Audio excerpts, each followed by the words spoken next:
দর্শক ১৯৭১ সালের পর বাংলাদেশের রাজনীতিতে সবথেকে বেশি পালাবদল ঘটেছে এই ২০২৪ সালে। অনেক উৎকণ্ঠা, অনেক অমীমাংসিত ইস্যু, নানান কিছু নিয়ে আমরা ২০২৪ পেরিয়ে ২০২৫-এ পদার্পণ করতে যাচ্ছি। সবাইকে স্বাগত জানাচ্ছি স্বপ্নধরা নিউজ আওয়ার এক্সট্রায়। সহযোগিতায় ক্যামরানি স্কুল অ্যান্ড কলেজ এবং আলোক হেলথ কেয়ার অ্যান্ড হাসপাতাল। বাবলি ইয়াসমিন আছি পুরো আয়োজন জুড়ে আপনাদের সঙ্গে। আজকে আমার নির্ধারিত বিষয় জুলাই গণ অভ্যুত্থান ও মার্চ ফর ইউনিটি। এই বিষয়টি নিয়ে আলোচনার জন্য স্টুডিওতে দুজন অতিথি এই মুহূর্তে উপস্থিত আছেন। পরিচয় করে দেব তাদের সঙ্গে। আছেন মাহবুব কামাল, সিনিয়র সাংবাদিক, স্বাগত জানাচ্ছি এই আয়োজনে। আছেন হাসিব আল ইসলাম, সমন্বয়ক বৈষম্য বিরোধী ছাত্র আন্দোলন, স্বাগত জানাচ্ছি এই আয়োজনে। হাসিব আল ইসলাম, আপনার কাছে আসি শুরুতে একটু। প্রোক্লেমেশন অফ জুলাই রেভলিউশন থেকে আজকে মার্চ ফর ইউনিটি, কেমন ছিল পুরো আয়োজন সেটি প্রথমে একটু জানতে চাইব। সেই সাথে জুলাই অভ্যুত্থান পরবর্তী ৫ মাস একটু মূল্যায়ন করবেন। আচ্ছা দেখুন, প্রোক্লামেশন অফ জুলাই রেভলিউশনটা, যেই জুলাই অভ্যুত্থানটা অনুষ্ঠিত হয়েছে কিংবা জুলাই বিপ্লবটা হয়েছে, এর পরপরই যে অন্তর্বর্তীকালীন সরকার গঠিত হয়েছে, এই অন্তর্বর্তীকালীন সরকারের পক্ষ থেকে আরও আগেই প্রোক্লামেশন অফ জুলাই রেভলিউশনটা আসার প্রয়োজনীয়তা ছিল। কিন্তু আমরা দেখতে পেয়েছি নানা কারণেই আমরা এই সরকারকে এই বিষয়টা নিয়ে খুব একটা আগ্রহী আমরা কিন্তু হতে দেখিনি, যার কারণে কিন্তু বৈষম্য বিরোধী ছাত্র আন্দোলন কিন্তু প্রোক্লেমেশন অফ জুলাই রেভলিউশন ঘোষণা করার ব্যাপারে সিদ্ধান্ত নিয়েছিল এবং তারা একটি প্রোগ্রামের ঘোষণা করেছে। আমরা প্রোগ্রাম ঘোষণা করার পরপরই আমরা কিন্তু সরকারের কাছ থেকে একটি ইতিবাচক সাড়া পেয়েছি। সরকার সেই জায়গায় কিন্তু প্রধান উপদেষ্টা থেকে তার প্রেস সচিবের বরাতে বলা হয়েছে যে আসলে প্রোক্লেমেশন অফ জুলাই রেভলিউশনটা তারা সকল রাজনৈতিক দলের সমন্বয়ে এবং জাতীয় ঐক্যমত্যের ভিত্তিতে কিন্তু তারা এই প্রোক্লেমেশন অফ জুলাই রেভলিউশনটা ঘোষণা করবেন। তাদের এই সিদ্ধান্তকে, সরকারের সিদ্ধান্তকে আমরা অবশ্যই স্বাগত জানাই। তবে আমরা যেটা মনে করেছিলাম সেটা হচ্ছে যে এই যেই ঐক্যের আহ্বান, বিপ্লবীদের আবারও ঐক্যের আহ্বান, সেই ঐক্যের আহ্বানটা রাজপথ থেকে আসাটা জরুরি এবং কোনো গোল টেবিল থেকে নয়। যার কারণে কিন্তু আজকে কিন্তু আমরা শহীদ মিনারে আমরা প্রোক্লেমেশন অফ জুলাই রেভলিউশনটা যাতে যত দ্রুত সম্ভব সেটা যাতে জাতির সম্মুখে উপস্থাপন করা হয় এবং এই ঘোষণাটা যাতে সরকারের পক্ষ থেকে সকল রাজনৈতিক দলের সমন্বয়ে দেওয়া হয়, সেই কারণে কিন্তু আজকে আমরা শহীদ মিনারে মার্চ ফর ইউনিটি আমরা অনুষ্ঠিত করেছি এবং সেখান থেকে কিন্তু আমরা জাতীয় ঐক্যের আহ্বান জানিয়েছি এবং আমরা সরকারকে কিন্তু একটি নির্দিষ্ট সময় বেঁধে দিয়েছি যে অতি দ্রুতই যাতে ১৫ দিনের মধ্যে প্রোক্লেমেশন অফ জুলাই রেভলিউশনটা ঘোষণা করা হয়। আপনি বলছিলেন যে আসলে এটি আরো আগে করা উচিত ছিল, আরো আগে বলতে একেবারে অভ্যুত্থান পরবর্তী সময়ে এটি করার আসলে কথা ছিল, কিন্তু সেটি ৫ মাস হয়ে গেছে। তখন করলে যে ফলাফলটা আপনারা পেতেন, এখন করলে কি বিষয়টি সেরকমই হবে? দেখুন, আমাদের বিপ্লবে আমাদের যে রেভলিউশনটা সেটা কিন্তু এখন পর্যন্ত চলমান রয়েছে। আমরা এক দফাতে আমরা খুবই সুস্পষ্টভাবে বলেছিলাম যে ফ্যাসিবাদের পতন, ফ্যাসিবাদী ব্যবস্থার বিলোপ এবং একটি নতুন রাজনৈতিক বন্দোবস্ত, একটি নতুন পলিটিক্যাল সেটেলমেন্ট। তার মানে যে আমাদের কিন্তু বিপ্লবটা শেষ হয়ে যায়নি। হয়তো রাজপথে আমরা আন্দোলন করছি না, কিন্তু আমরা কিন্তু বরাবরই আমরা কিন্তু রাজপথে আমাদের থাকতে হচ্ছে, আমাদের দাবিগুলো নিয়ে আমাদের কিন্তু সরব থাকতে হচ্ছে। আমরা কিন্তু যখন সরকার গঠিত হয়েছিল তখনও কিন্তু আমরা বলেছিলাম এবং এটা কিন্তু সকলের কাছে, ছাত্র জনতার কাছে কিন্তু ব্যাপারটি খুবই সুস্পষ্ট, আমরা কিন্তু সরকার নই, আমরা সরকারের প্রেশার গ্রুপ হিসেবে বৈষম্য বিরোধী ছাত্র আন্দোলন আছে, যার কারণে সরকারকে প্রেশার ক্রিয়েট করে যে কোনো কাজ করানো এবং বিপ্লবীদের পক্ষে, দেশের পক্ষে জাতীয় সংহতি এবং জাতীয় স্বার্থ রক্ষায় যে কোনো ধরনের সিদ্ধান্ত গ্রহণ করতে বৈষম্য বিরোধী ছাত্র আন্দোলন প্রস্তুত রয়েছে এবং তারা সরকারকে প্রেশারাইজ করবে এবং সরকারের নানা ধরনের সমালোচনা এবং সরকার যাতে সঠিক পথে পরিচালিত হয় সেই লক্ষ্যেও কিন্তু বৈষম্য বিরোধী ছাত্র আন্দোলন কাজ করে যাচ্ছে। আপনারা সরকারের সিদ্ধান্তকে সাধুবাদ জানিয়েছেন। আপনি বলছিলেন যে সরকারের প্রেশার গ্রুপ হিসেবে আপনারা কাজ করছেন, প্রেশার গ্রুপ হিসেবে কাজ করবেন, কিন্তু তার আগে সরকারের কাছে তো আপনারা সেটি আলোচনা করতে পারেন বা উপস্থাপন করতে পারেন। আপনারা যখন আসলে প্রোক্লেমেশন অফ রেভলিউশন করলেন তখন সরকারের সাথে আপনাদের সম্ভবত আলোচনাটি হয়নি, কেননা সরকার প্রেস সচিব তখন ঘোষণা করলেন যে এর সাথে সরকারের কোনো সম্পৃক্ততা নেই। কিন্তু আজকে এই জায়গাটা একটু যদি পরিষ্কার করেন। জুলাই রেভলিউশনটা যে ৫ মাসেও আসেনি, নিশ্চিত এর পিছনে আমরা সরকারের একটা অনীহা দেখতে পেয়েছিলাম।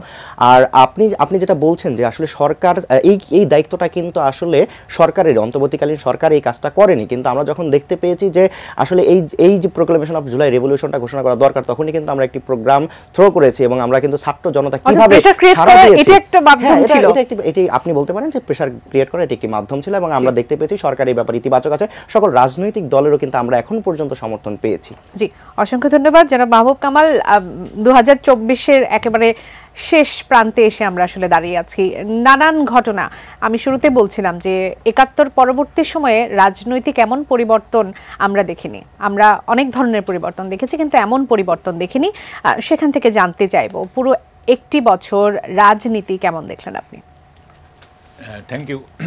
আজকে আমার কো টকার, তার সাথে আমার একটা জেনারেশন গ্যাপ আছে। উনি নিউ জেনারেশন, আমি ওল্ড জেনারেশন। এটা একটা ভালোই হলো, কারণ নিউ জেনারেশনের সাথে ওল্ড জেনারেশনের একটা পলেমিক হওয়া দরকার, একটা বুদ্ধিভিত্তিক বিতর্ক হওয়া দরকার। এবং যে দেশে পলেমিক যত বেশি হয় সেই দেশ তত বেশি উন্নত হয়। জার্মানি যে আজকে এত উন্নত, তার কারণটা হচ্ছে জার্মানিতে পলেমিকটা খুব বেশি হয়েছিল, বুদ্ধিভিত্তিক বিতর্কটা বেশি হয়েছিল। তো আজকে নিউ জেনারেশন এবং ওল্ড জেনারেশনের একটা পলেমিক হওয়া দরকার আমি মনে করছি।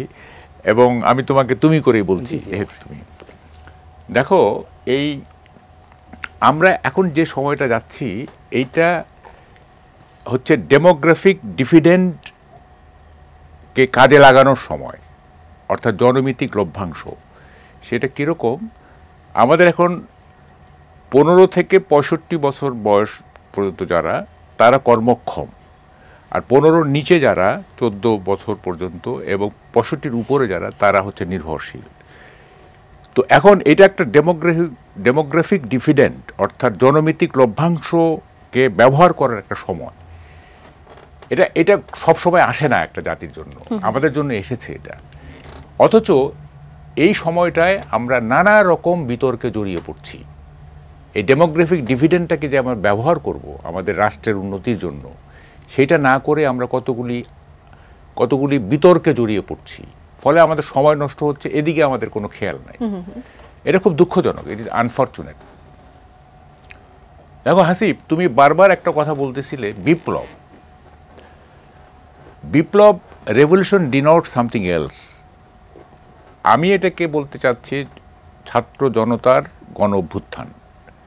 It is not revolution. Revolution denote something else. সেটা কিরকম কেন বলতে চাচ্ছেন না? বলছি আমি, তারা তো শুরু থেকে এটাকে বিপ্লবই বলছে। না, বিপ্লব এটা হবে না, বিপ্লব বললে হবে না। বিপ্লবটা অন্য জিনিস। বিপ্লব বলতে গেলে আপনার বিপ্লবের একটা মার্কসিস্ট একটা সংজ্ঞা আছে।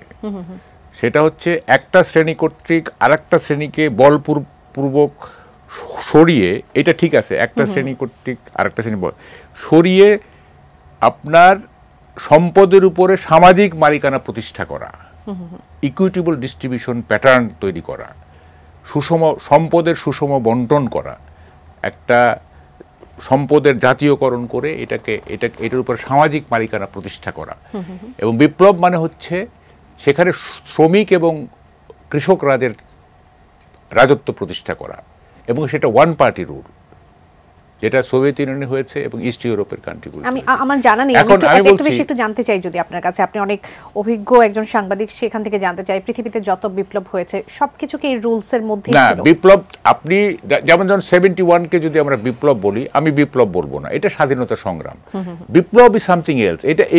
এই টার্মিনোলজিটার একটা বিশেষ মানে সংজ্ঞা আছে।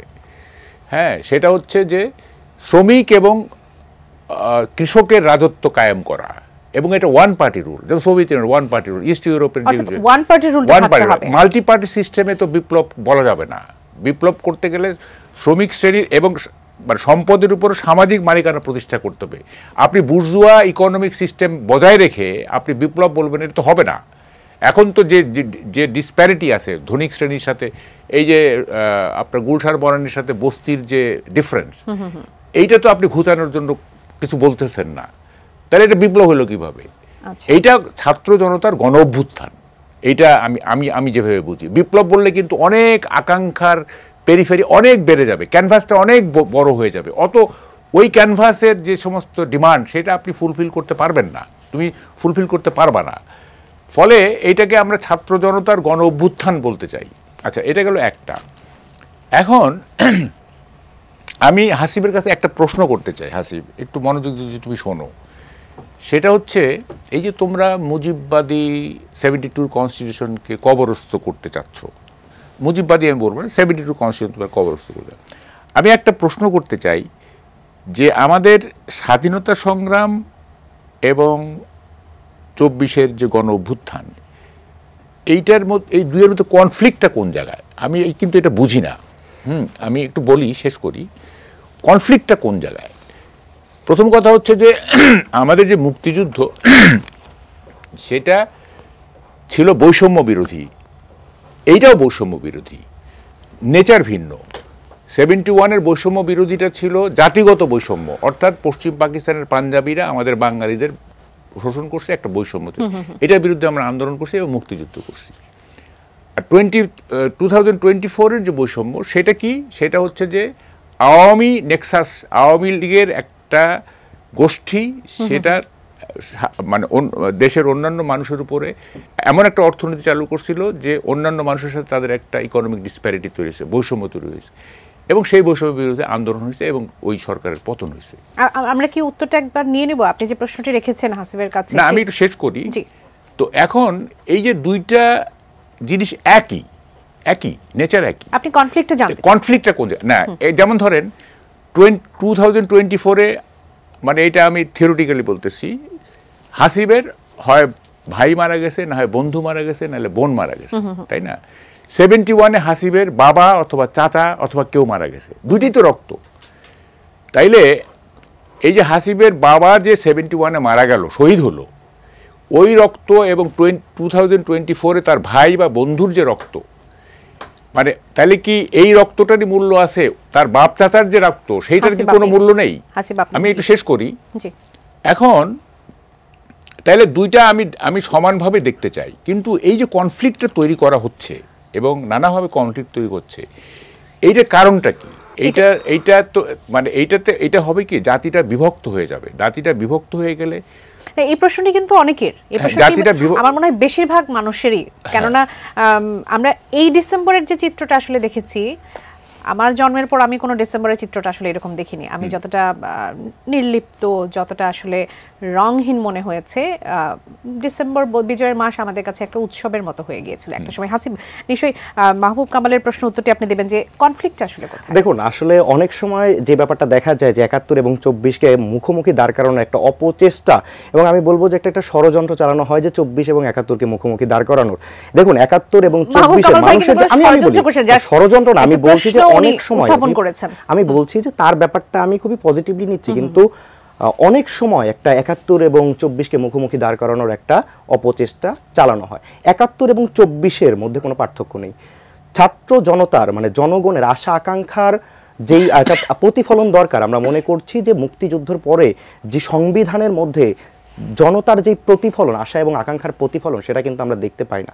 72-এর সংবিধানের পরে কি হয়েছে? এই সংবিধানটা একটি মুজিববাদী সংবিধান হয়েছে এবং এই সংবিধানই কিন্তু বাকশালের দিকে নিয়ে গেছে এবং এই দেশকে বারবার কিন্তু স্বৈরাচারের কবলে ফেলে দিয়েছে এবং একটি ফ্যাসিস্ট বারবারই কিন্তু কয়েকবারই কিন্তু ফ্যাসিস্ট সরকারের কিন্তু জন্ম নিয়েছে এই সংবিধানের আদলে। যার কারণে কিন্তু আমরা যেটা মনে করছি সেটা হচ্ছে যে 71-এও মানুষের যেই জন আকাঙ্ক্ষাটা ছিল, জন আকাঙ্ক্ষা বিরোধী কিন্তু একটি সংবিধান হয়েছে। যার কারণে আমরা মনে করছি 71-এ যে আমাদের অপূর্ণতা ছিল, আমরা 24-এ সেটার পূর্ণতা করব।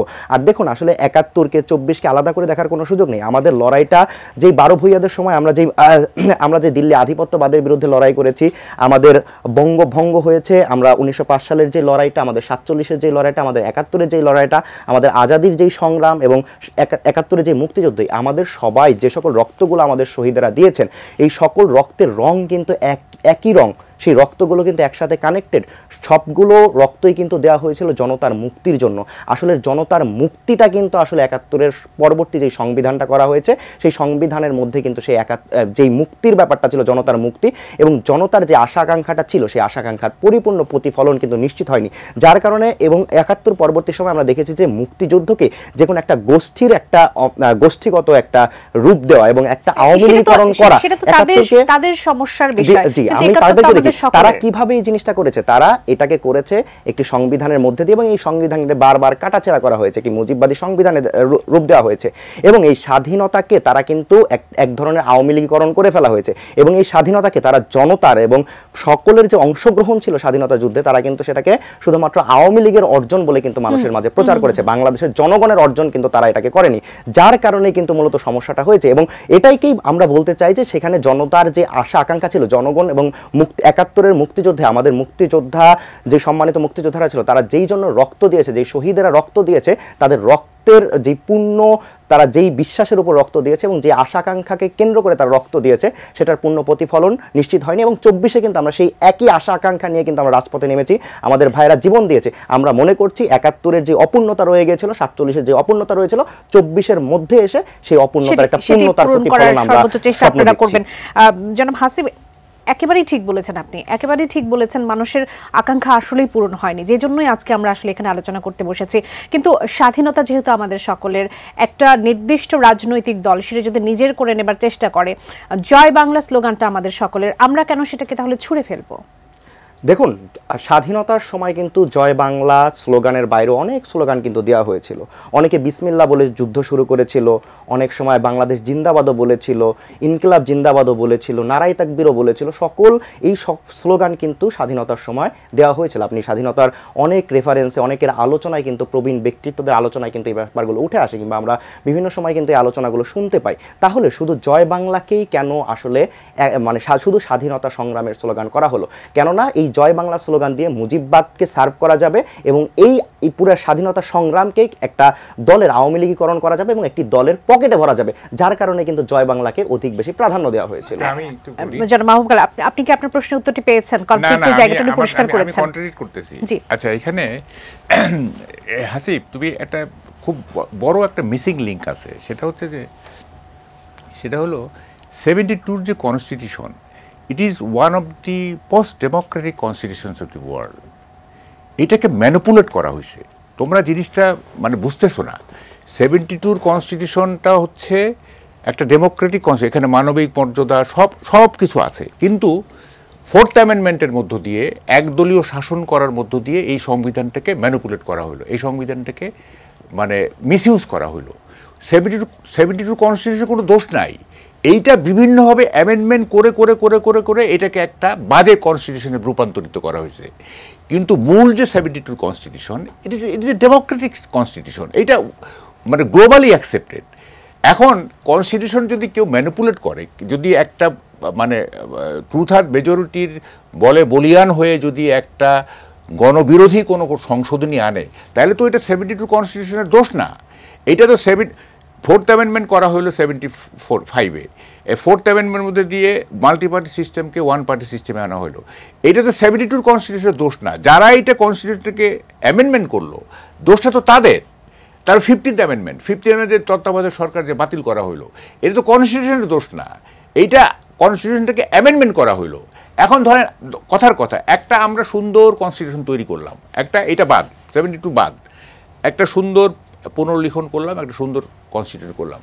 এখন নেক্সট ইলেক্টেড বডি এইটা যে সংশোধন করবে না, এটার কোনো গ্যারান্টি আছে? Is there any guarantee? আমি বলছি, শেষ করতে দিয়ে, এটা তো কোনো গ্যারান্টি নাই, তাই না? সুতরাং আমাদের 72 কনস্টিটিউশন হচ্ছে রিজিড কিন্তু সুপরিবর্তনীয়। এটা যে কোনো সময় পরিবর্তন, 2/3 মেজরিটি হলে পরিবর্তন করা যায়। তো পরিবর্তন করছে মানে 75 পর্যন্ত সেই আওয়ামী লীগ সরকার। তারপরে এরপরে জিয়াউর রহমান কিছু পরিবর্তন করছে, সংশোধন করছে, এরশাদ সংশোধন করছে, মানে ইসলামকে রাষ্ট্রধর্ম করে। তারপরে পরে হাসিনা রেজিমের সময় 15th অ্যামেন্ডমেন্ট করে এটাকে তত্ত্বাবধায়ক সরকার বাতিল করে দিছে। তো এইটা তো ওই কনস্টিটিউশনের দোষ না, কনস্টিটিউশনটা তো ঠিক আছে, কিন্তু আমরা এটাকে মানে নানাভাবে সংশোধন করে করে করে করে এটাকে বিতর্কিত করে। এই মুহূর্তে একজন দর্শক আমাদের সঙ্গে ফোনে যুক্ত আছেন, তার প্রশ্নটি একটু নিয়ে আসতে চাই। দর্শক, স্বাগত জানাচ্ছি আয়োজনে। কে বলছেন, কোথা থেকে বলছেন, আপনার প্রশ্ন করবেন। হ্যালো, হ্যাঁ শুনতে পাচ্ছি আপনাকে। আমি পিন্টু দুয়ারি, পটুয়াখালী থেকে বলছি। বলবেন। হ্যাঁ, আমার প্রশ্নটা হচ্ছে যে ওই যে একটা আছে, ওই আজকে বৈষম্যবিরোধী ছাত্র আন্দোলন একটা ঘোষণা দিয়েছে যে আর একটা ফেসিবাদের পতন ঘটানো হবে প্রয়োজনে, ঠিক আছে? এই আর একটা ফেসিবাদ বলতে কাদেরকে বোঝানো হয়েছে? এবং এটা হচ্ছে একটা প্রশ্ন।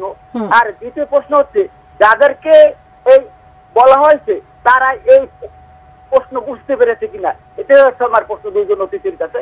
সকলকে ধন্যবাদ। আচ্ছা, ধন্যবাদ। জনাব হাসিব আল ইসলাম, আসলে এই আরেকটি ফ্যাসিবাদের পতন ঘটানো হবে সেটি দ্বারা আসলে আপনি কাদেরকে বুঝিয়েছেন, আপনারা কাদেরকে বুঝিয়েছেন এবং যাদেরকে বুঝিয়েছেন তারা বুঝেছে কিনা, দর্শক আসলে সেটি জানতে চাচ্ছে।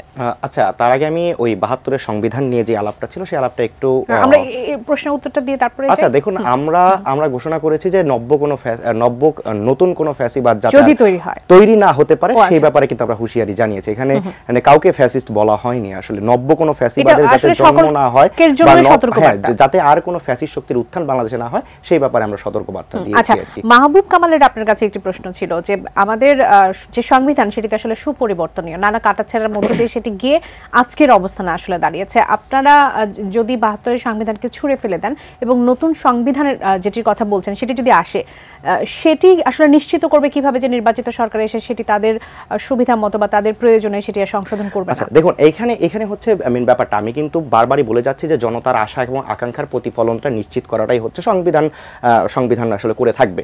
এখন দেখুন, ৭২-এর যে সংবিধানটা রয়েছিল, যেই সংবিধানটা আসলে আমরা যদি বলতে চাই তাহলে সংবিধানের যে প্রণয়নের গণপরিষদ গঠন করা হয়েছিল তাদের মধ্যে কত পার্সেন্ট আওয়ামী লীগ ছিল, কত পার্সেন্ট অন্য বিরোধী দলের মতের লোকেরা ছিল, সেই আলাপে কিন্তু যেতে হবে।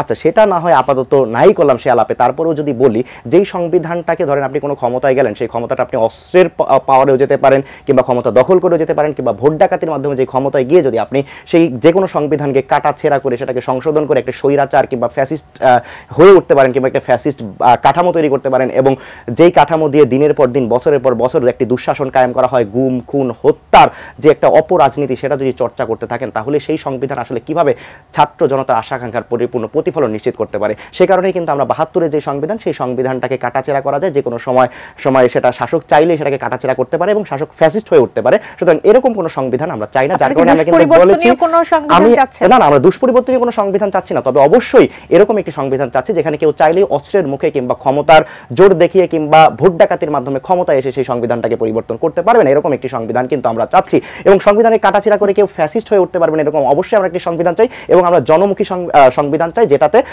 ছাত্র জনতার আশা আকাঙ্ক্ষার পরিপূর্ণ প্রতিফলন নিশ্চিত হবে। ৭২-এর সংবিধানে সেটা হয়নি। আমরা বারবারই দেখেছি স্বৈরাচার এবং ফ্যাসিস্ট কিন্তু এই দেশের মানুষের উপর নির্যাতন নিষ্পেষণ চালিয়েছে, যার কারণে আমরা ৭২-এর সংবিধানকে ছুঁড়ে ফেলে দিয়ে ওই একটি নতুন সংবিধান চাই, যেটা হবে জনমুখী সংবিধান, যেটা হবে ছাত্র জনতার পরিপূর্ণ আশা আকাঙ্ক্ষার প্রতিফলন।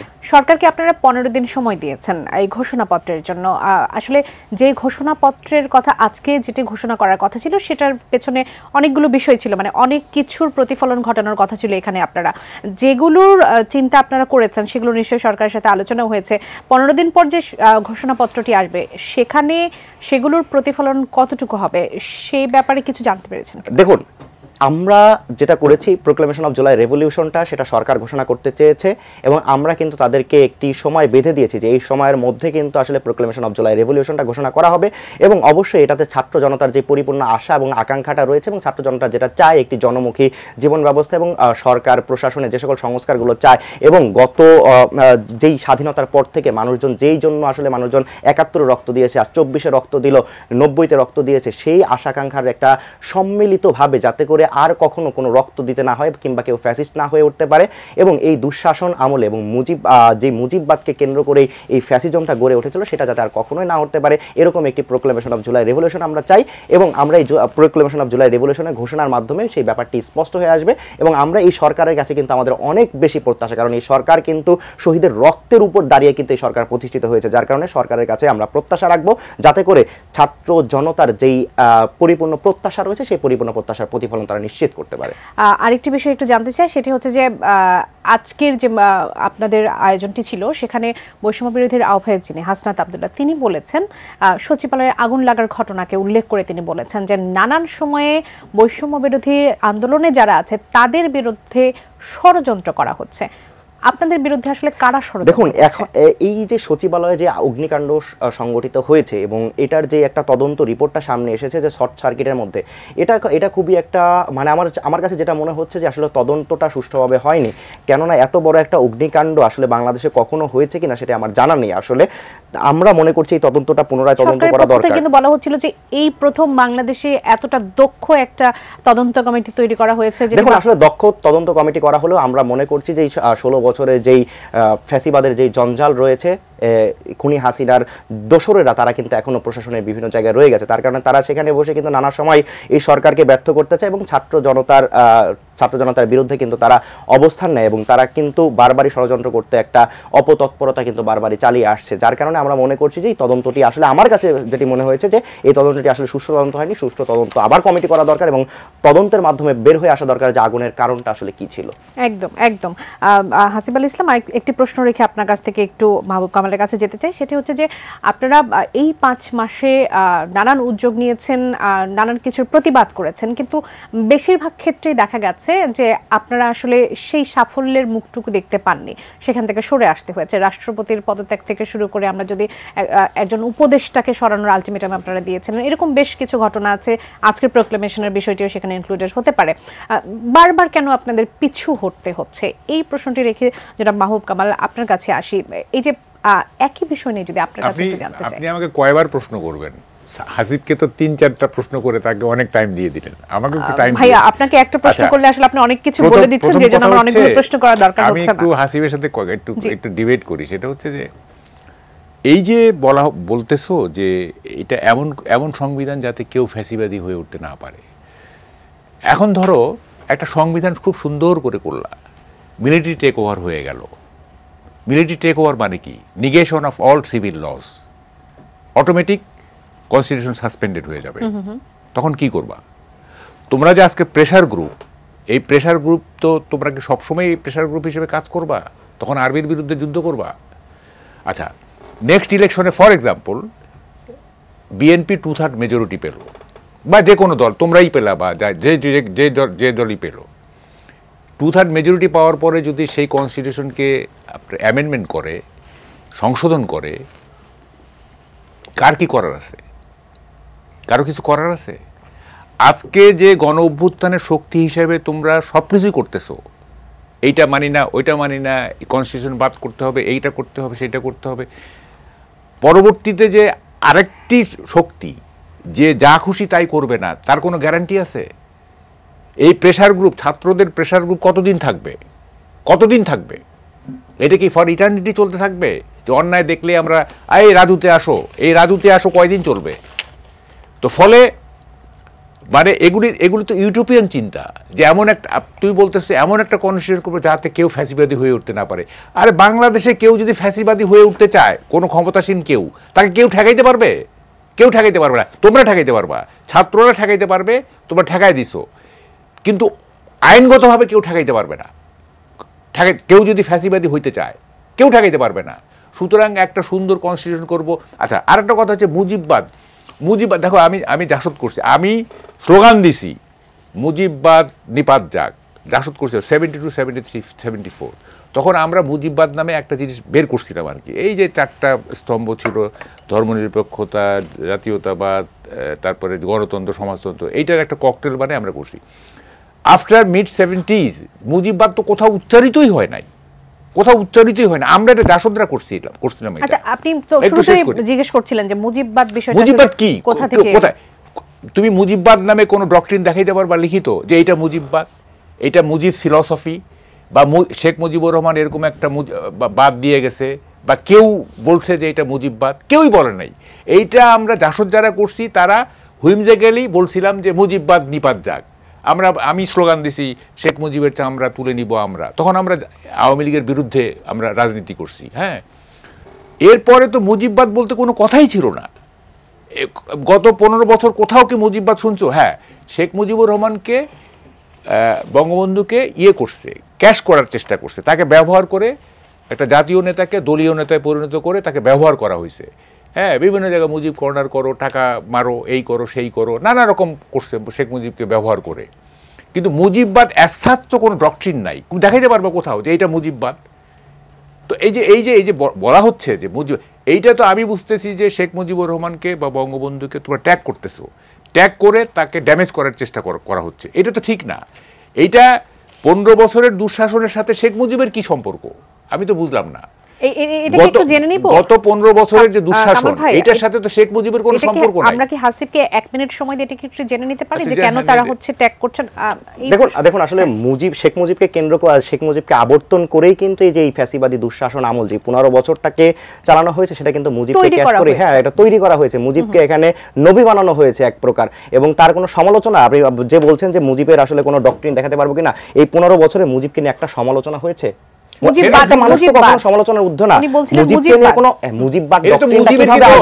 মুজিববাদ নিয়ে কেউ কথা বলতে পারছে? শেখ হাসিনাকে ফ্যাসিস্ট বলায় আমাদের খাদিজাতুল কুবরা বোনকে বছরের পর বছর জেলে থাকতে হয়েছে। কেউ কোনো বাকস্বাধীনতা হয়েছে? মিডিয়া কোনো কথা বলতে পেরেছে? কোনো কথাই বলতে পারেনি। আমি বলছি ঠিক আছে, আই ডু নট ডিসএগ্রি, আমার পয়েন্টটা সেটা না তো।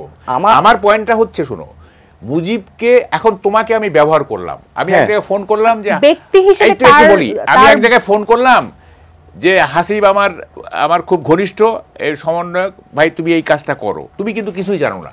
আমি এই জিনিসটা কেন হইতে দেব? বা একটা দল সেটা করতেছে, অবশ্যই করবে। আমরা তো মুজিববাদকে বলছি, আমরা মুজিববাদ বলছি এখানে, কারণ শেখ মুজিবকে আবর্তন করে, না শেখ মুজিবকে আবর্তন করে ফ্যাসিজমটা চালানো হয়েছে। মুক্তিযুদ্ধকে এক প্রকার ক্যাশ করে, আওয়ামী লীগীকরণ করে, মানুষকে কোনো কিছু হলেই মুক্তিযুদ্ধ বিরোধী, স্বাধীনতা বিরোধী। আওয়ামী লীগের একটা লোকজনের একটা কথা দেখাতে পারবেন যেখানে সে স্বাধীনতা বিরোধী বলে নাই, মুক্তিযুদ্ধ বিরোধী বলে নাই, কোনো কিছু বলে নাই, কিংবা শেখ মুজিবের বিরোধী বলে নাই? কোনো কিছু হলে তো এই কথাগুলো বলতো। এই যে কথাগুলো বলতে, যে একটা ন্যারেটিভ সেট করে দিয়েছিল, একটা বয়ান সেট করে দিয়েছিল, এবং দুঃশাসনটা চালিয়েছে, মানুষকে নির্বিচারে হত্যা করেছে, মানুষকে জেল দিয়েছে, আয়না ঘরে রেখেছে। এই যে দুঃশাসনগুলো চালিয়েছে, শেখ মুজিব করে না, তার মেয়ে করেছে। কিভাবে করেছে? তার বাবাকে পুঁজি করে একটা মুক্তিযুদ্ধকে তাদের নিজেদের মধ্যে নিয়ে, তাদের পকেট টস্থ করে তারা কিন্তু এই অপশাসনটা চালিয়ে গেছে, যার কারণে আমরা মুজিববাদের বিরোধিতা করছি। আমরা বারবার কিন্তু বলছি যে মুজিববাদ মুর্দাবাদ, ইনকিলাব জিন্দাবাদ। আমরা বারবার বলছি কি মুজিববাদ মুর্দাবাদ। যেটা মাহবুব কামাল বলছিলেন যে আসলে আপনারা প্রেসার গ্রুপ হিসেবে সংবিধান ইস্যুতে তারা বলছিলেন, এবং পরবর্তীতে যে সমস্যাগুলো আসলে তৈরি হবে, প্রেসার গ্রুপ হিসেবে আপনারা কতদিন কাজ করতে পারবেন, সেই নিশ্চয়তা কোথা থেকে আসবে? সেই সাথে আপনি বলছিলেন যে আর যাতে কেউ ফ্যাসিবাদ হয়ে না উঠতে পারে, ফ্যাসিবাদী না হয়ে উঠতে পারে, সেটা কিভাবে নিশ্চিত করবেন? আচ্ছা দেখুন, আমি যদি বাংলাদেশের ইতিহাস বলি, তারপর বাংলাদেশের আসলে এই ভূখণ্ডের যতবারই সংকটে পড়েছে, জাতীয় সংকট নিরসনে বারবারই কিন্তু বাংলাদেশের শিক্ষার্থীরা কিন্তু বারবারই এগিয়ে এসেছে, এবং জাতিকে সেই সংকট থেকে কিন্তু উত্তরণের পথ দেখিয়েছে। এবং শিক্ষার্থীদের ডাকে কিন্তু বারবারই, একদম স্বাধীনতা সংগ্রাম বলেন, বারবার যে 90-এর আন্দোলন বলেন, যেই আন্দোলনই বলেন না কেন, সব জায়গাতে কিন্তু আমরা ছাত্রদের কিন্তু একটা প্রতিনিধিত্ব লক্ষ্য করতে পেরেছি, এবং সেখানে কিন্তু নেতৃত্ব আমরা কিন্তু দেওয়া দেখতে পেরেছি। যার কারণে কিন্তু আসলে প্রেসার গ্রুপ কতদিন থাকবে না। বাংলাদেশের এই ভূখণ্ডের ইতিহাসের শুরু থেকেই কিন্তু যারা শিক্ষার্থী ছিল তারা কিন্তু প্রেসার গ্রুপ হিসেবে ছিল, এখনো আছে, এবং ভবিষ্যতে আমরা আশাবাদী যে এই প্রেসার গ্রুপটা থাকবে। এবং আমরা যেটা মনে করি যে যখন শিক্ষার্থীরা যখন সচেতন থাকবে, আমরা মনে করি যে কোনো পলিটিক্যাল পার্টি, সেটা রুলিং পার্টিতেই যাক না কেন, ক্ষমতাসীন দল হোক না কেন, তারা কিন্তু আসলে সঠিক পথে পরিচালিত এবং জনবিরোধী যে সকল সিদ্ধান্তগুলো নেওয়া হয়ে থাকে অনেক সময় সরকারের মাধ্যমে, সেই সিদ্ধান্তগুলো নেওয়া থেকে তারা বিরত থাকবে। যার কারণে প্রেসার গ্রুপ হিসেবে কতদিন থাকবে কিংবা কতদিন না থাকবে, এটা আসলে প্রশ্নটা অত বেশি আসলে গুরুত্বপূর্ণ না। কেননা ইতিহাস যদি আমরা দেখি, তাহলে আমরা বারবারই দেখব যে স্বাধীনতার আগ থেকে চেষ্টা চালিয়ে যাবেন, আপনারা আপনাদের বার্তাটা দিয়ে যাবেন। এটা আমাদের ইতিহাস, আমাদের এই ভূখণ্ডের ছাত্রদের কিন্তু ইতিহাস। আসলে খুব বেশি সময় পাচ্ছি না। যারা মাহবুব কামাল, এই 5 মাসে আসলে আপনি যদি একটু মূল্যায়ন করেন বর্তমান সরকার এবং এই যে জুলাই গণ অভ্যুত্থান, তাকে আসলে যারা নেতৃত্ব দিলে, সেই বৈষম্য বিরোধী ছাত্র যারা আছেন, তাদের কার্যক্রম এবং এই অন্তর্বর্তীকালীন সরকারের কার্যক্রমকে একটু কিভাবে মূল্যায়ন করবেন? আমি 2 মিনিট। আমি হাসিবের একটা কথা বলি, বললো যে সবসময় ছাত্ররা, শেখ হাসিনা তো 15 বছর টিকলো, কই 2 বছর তো টিকতে পারলো না। 2 বছরের মাথায় যদি ছাত্ররা ফেলে দিতে পারতো তাইলে না বুঝতাম। ফলে এটা মানে সবসময় যে একই জিনিস ঘটবে এমন না। আচ্ছা, প্রথম কথা, আমি হাসিবের কাছে একটা রিকোয়েস্ট রাখতে চাই অ্যাজ এ সিনিয়র সিটিজেন। সেটা হচ্ছে, দেখো, যাই কিছু করো না কেন, এটা একটা হাইটেকের যুগ। হ্যাঁ, এটা একটা হাইটেকের যুগ। এই হাইটেকের যুগে আমাদের যুব সমাজ যাতে অ্যাডপ্ট করতে পারে, সেই দিকে একটু নজর দিও। হ্যাঁ, এবং যে কোনো প্রগতিশীল ব্যাপার সেখানে তোমার সাপোর্ট দিও, আর যেগুলো মানে কি বলে রিয়াকশনারি, সেগুলোতে বাধা দিও। তোমাদের তো শক্তি আছে। যেমন নাটক বন্ধ করে দিল, এই যে কি বলে যে, আমি বলছি, তোমরা তো এটাকে সেইভাবে তোমরা প্রোটেক্ট করো নাই। তারপরে আমি শুনলাম যে, এটা অবশ্য পরে আবার দেখলাম যে চেঞ্জ করছে, যে বিশ্ব সাহিত্য কেন্দ্রের ভ্রাম্যমাণ লাইব্রেরির কার্যক্রম স্থগিত। পরে অবশ্য দেখলাম যে না, এটা নাকি। আচ্ছা, এখন তোমরা যদি মানে ইয়াং জেনারেশন যদি লেখাপড়া না করে, জ্ঞান বিজ্ঞান যদি চর্চা না করে, হ্যাঁ, শুধু যদি ধর্মভিত্তিক বই পড়ে, তাইলে তো এই জেনারেশন মানে কতদূর পর্যন্ত আগাবে? তো এই হাইটেক জেনারেশনের সাথে যেগুলো জিনিস সম্পর্কিত, জ্ঞান বিজ্ঞান, তারপরে সারা পৃথিবীর সঙ্গে, হ্যাঁ, এই জিনিসগুলো তো তোমাদের মাথায় রাখতে হবে। আমাদের সোসাইটি ব্যাকওয়ার্ড হয়ে যাক, আমাদের সোসাইটি কিছু মানে ধর্মের নামে, মানে প্রকৃত ধর্মের নামে কি বলে যে কিছু মানে এমন কিছু জিনিস মানে চালু করতে যদি চায় যেটা আধুনিকতার সঙ্গে যায় না, মডার্ন টেকনোলজির সঙ্গে যায় না, তোমার তো একটা স্মার্ট জেনারেশন, তাই না? এই স্মার্ট জেনারেশনের সাথে যায় না, সেগুলিতে তোমাদের প্রতিবাদ করতে হবে। আমরা প্রতিবাদ করিনি এরকম কোনো ঘটনা তো হয় না। আর বাংলাদেশ একদম ব্যাকওয়ার্ডে চলে যায়নি। 24-এর পরে আপনি দেখতে পেয়েছেন যে প্রত্যেকটা মানুষের যে মতবাদ রয়েছে তার প্রতি আমরা শ্রদ্ধাশীল, এবং আমরা একটি সম্প্রীতির বাংলাদেশ চাই, যেই বাংলাদেশে মসজিদ থাকবে, মন্দির থাকবে, গান থাকবে, গীতা সঙ্গীত থাকবে, আজান থাকবে, সমস্ত কিছু থাকবে। আমরা সেটার কথা বলছি, আমরা সম্প্রীতির বাংলাদেশের কথা বলছি। আমি এইখানে ধর্ম থাকবে, সব ধর্ম থাকবে, ইসলাম থাকবে, সবই থাকবে, কিন্তু যদি মানে বিজ্ঞান চর্চা না থাকে, যদি আধুনিক শিল্প সাহিত্য সংস্কৃতি, এই যেমন ধরেন নাটকটা যে বন্ধ করে দেওয়া হলো, 30-35টা লোক গিয়ে সেটা বন্ধ করে দিল, হ্যাঁ, কিন্তু তোমরা কিন্তু এখানে কোনো আমরা আমাদের জায়গা থেকে সর্বোচ্চ প্রতিবাদ জানিয়েছি, এবং আপনি দেখবেন যে এরপরেও কিন্তু নাটক চালু হচ্ছে এবং চালু কিন্তু হচ্ছে। আমরা সবসময় চাই যে একটি সম্প্রীতির বাংলাদেশ, যেই বাংলাদেশে একসাথে কিন্তু যেমন গান থাকবে সেভাবে একসাথে গজল থাকবে, যেভাবে মানুষজন ইসলামী সঙ্গীত গাইবে সেভাবে শ্যামা সঙ্গীতও গাইবে। এই বাংলাদেশটা তো একটি সম্প্রীতির বাংলাদেশ। এই বাংলাদেশটা গড়ে উঠেছে হিন্দু, মুসলিম, বৌদ্ধ, খ্রিস্টান, দলিত, সবার কিন্তু একটা সম্প্রীতি ছিল। ইতিহাস এটাকে আমরা জানতে পারি, যেটা এটাকে সম্প্রীতির বাংলাদেশই ছিল। বারবারই আমাদেরকে আলাদা করা হয়েছে ব্রিটিশদের এই যে ডিভাইড অ্যান্ড রুল পলিসির মাধ্যমে। আমাদেরকে জ্ঞান করানো হয়, শত্রু দেখানো হয় যে হয়তো হিন্দুরা মুসলমান বিরোধী, মুসলমানরা হিন্দুদের বিরোধী। এই একটা জুজু, একটা সেট করে দেওয়া হয় যে হয়তো বা এটা, কিন্তু আসলে তো মূলত আমরা তো সম্প্রীতিতে বিশ্বাসী। আমিও যখন আমার হিন্দু ভাইয়ের বাড়িতে কোনো অনুষ্ঠান হচ্ছে, তার পূজা হচ্ছে, আমি সেটা দেখতে যাচ্ছি। আবার আমার ঈদের বাড়িতে যখন হয় তখন সেমাই খেতে আমার হিন্দু বন্ধুটি আসছে, সো এখানে তো কোনো শত্রুতার জায়গা নেই। বা আপনি যেটা বলছেন যে এইভাবে শত্রুতার জায়গা নেই, কিন্তু হচ্ছে না, এটা সম্প্রীতির বাংলাদেশ। আমরা সমর্থন করে যাচ্ছি। শুনো, আমি বলছি আমরা একেবারে শেষ অংশে আছি, আমরা যদি একেবারে খুব এইখানে ধর্মচর্চা তো কোনো বাধা নাই, সব ধর্মই সংস্কৃতি চর্চা নিয়ে, কিন্তু আমরা যখন কতগুলি ওয়াজ শুনি এবং ওয়াজের যে কন্টেন্টগুলি শুনি মানে ওয়াজকারীদের, তখন তো আমরা দেখি যে এখানে আসলে কোনো বিজ্ঞানী থাকতে পারবে না, এখানে কোনো থাকতে পারবে না। অসংখ্য ধন্যবাদ আপনাদের দুজন, যারা মাহবুব কামাল, যারা হাসিব আল ইসলাম, আমাদের এই আয়োজনে যুক্ত হবার জন্য। আমাদের সময় একেবারেই শেষ, কৃতজ্ঞতা প্রকাশ করছি। দর্শক, এতক্ষণ আপনারা যারা আমাদের সঙ্গে ছিলেন, এটা নিউজের সঙ্গে ছিলেন, আগামী পর্ব দেখার আমন্ত্রণ জানিয়ে আজ এখান থেকে বিদায় নিচ্ছি। আমরা একটি গণতান্ত্রিক বাংলাদেশ চাই, যেখানে ধর্ম থাকবে, সংস্কৃতি থাকবে, আমরা সকলেই বাংলাদেশি। বাংলাদেশ আমাদের যেমন দেশ, বাংলা যেমন মাতৃভাষা, আমাদের পরিচয় কোথাও ক্ষুণ্ণ না হোক, মাথা উঁচু করে দাঁড়াতে চাই বিশ্বের বুকে, সেই প্রত্যাশা রেখে আজকে এখান থেকে বিদায় নিচ্ছি। ধন্যবাদ সবাইকে, শুভরাত্রি।